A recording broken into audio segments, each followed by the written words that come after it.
Good afternoon, Mom. Today I will discuss the ill effects of undemocratic practices in the Philippines.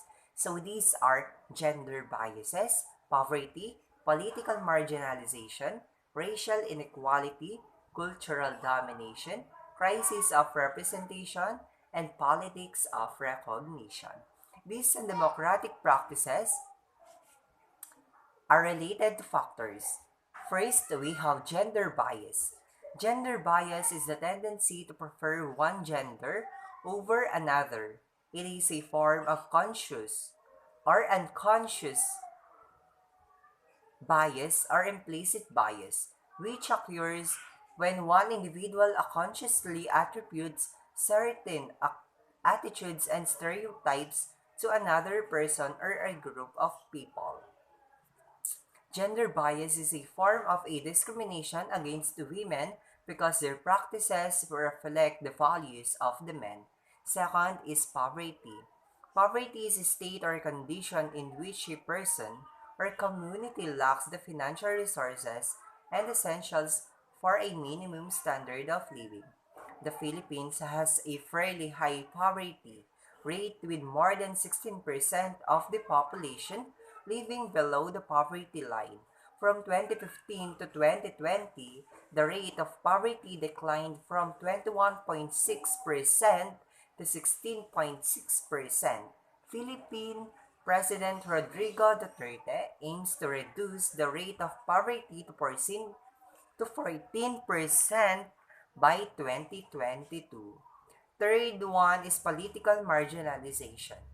Political marginalization, the pendulum swings both ways. Marginalization at the individual level results in an individual's exclusion from meaningful participation in society.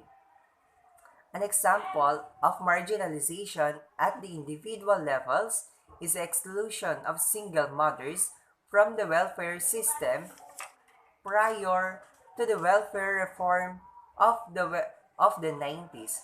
Fourth is racial inequality. Racial inequality believes that groups of humans possess different behavioral traits corresponding to physical appearance and can be divided based on the superiority of one race over another. Fifth is cultural domination. Cultural domination means culture over another by its deliberate policy or by economic or technological superiority. Cultural domination can take the form of an active formal policy or a general attitude. Sixth and the last one is crisis of representation.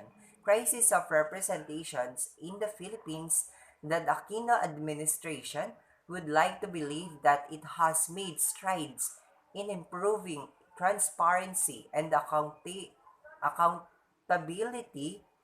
While there is empirical support for this, corruption is not the only one gripping problem of the Philippine democracy. The last one is politics of recognition. Owes its philosophical roots to Georg Hegel, who postulated that the individual identity is constructed through a process of mutual recognition between different persons or subjects. And that's all for today, ma'am. Thank you.